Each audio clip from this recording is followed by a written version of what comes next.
What came first? The chicken, the egg, the clone, or the seed? While you wrap your head around that riddle, allow us to introduce you to our next amazing story. Today, most of you may know Nat and Halle Pennington of Humboldt Seed Company as pioneers in breeding some of the world's most famous cannabis cultivars. But did you know that it all started back in the mid-90s, deep in the backwoods of Humboldt County? Since then, this humble father-daughter duo has raised the bar in the cannabis industry to new heights. Sit back, spark a J, and enjoy while we share the stories of where it all began for Nat and how he and his daughter Halle have taken pheno hunting to a whole new level. I'm Nick Morin, creator of Canna Cribs, and welcome back to Beyond the Grow, the series where we dig a little deeper into the lives and stories of the amazing people we meet while producing Canna Cribs. So join us as we explore the stories that got the top cannabis growers and breeders where they are today. Canna Cribs shows you how they do it. Now, let's show you why they do it in Beyond the Grow. Beyond the Grow is brought to you by the top brands in the game. We have 5 categories today we want to highlight to help you elevate your craft. Nutrients by Hydroponic Research, IPM by Lost Coast Plant Therapy, Packaging by Dispo, Consulting by CannaCribs Horticulture Consulting, and Climate Control by Quest. Thank you to these partners for helping us create this show and helping us bring more knowledge to the world. If you want to support Beyond the Grow, head on over to the link in the description or go to growershouse.com and check out these industry leaders today. This story begins during the fall of 1995, when Nat moved out to Humboldt to learn about and work on organic farms in the area. His passion and love of the land sparked an interest in fisheries and biology. In late 97, Nat spent some time living on a hippie commune and joined an activist group that was trying to help save the old-growth redwood forests. Nat's partner at the time, Nicole, was working with the group that supported the Julia Butterfly Hill movement that staged a 738-day tree sit on a 1,500-year-old redwood tree called Luna. When word got out that this group was trying to prevent the old-growth forest from being destroyed, the group would frequently receive lunch bags full of cash as donations at their office in Garberville. All the messenger would say was, "Save the redwoods," and then be on their way. When Nat realized that these donations were actually coming in from cannabis farmers in the area, it quickly activated his interest in learning more about how he could get involved in the cultivation side of things. So Nat and his buddy Rob from the Humboldt Terp Council hitchhiked to the nearest voting poll and voted yes on Proposition 215, which, if you recall, legalized the use of medical cannabis in California. This was the beginning of an era in the burgeoning legal cannabis industry that helped pave the road for Humboldt Seed Co. A couple of years after Prop 215 passed, and when they learned that Halle was on her way, Nat and Nicole decided to start their first gardens. Like a lot of Humboldt's early cultivators, they decided to keep it humble and plant a medium-sized guerrilla-style garden out in the woods behind their house. This was the start of it all, because with growing responsibilities, a safe and legal business plan began to form. During the guerrilla growing years, established cultivars were pretty rare. If your seeds were brought back from Afghanistan, they were simply known as the Afghani strain. Or if they were from Nepal, they were called the Nepalese strain. One of the earlier strains that Nat recalls was the Salmon Creek Big Bud. It's a great name. That name came from the famous appellation still known for the best climate in the world to grow cannabis. This was also one of the cultivars that Nat began his breeding program with.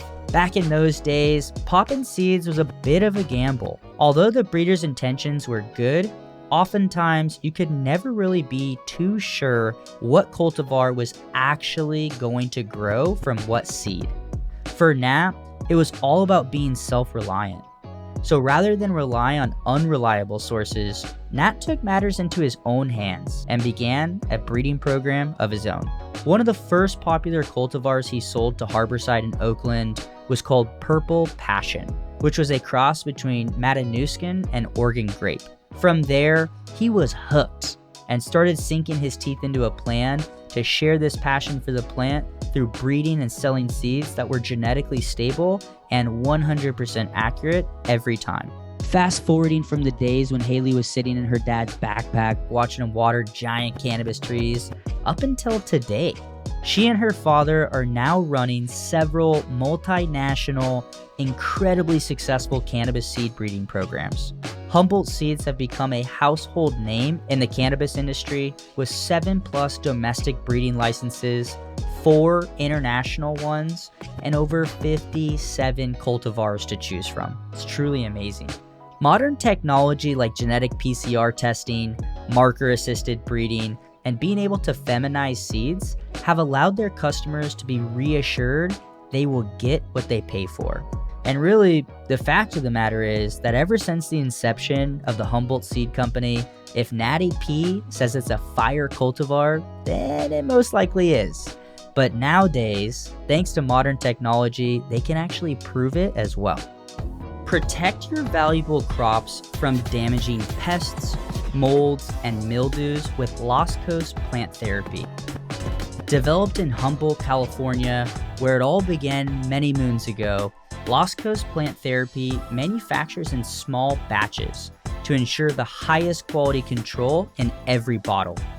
What is amazing about this product is that it is very natural and organic and made with all food-grade ingredients.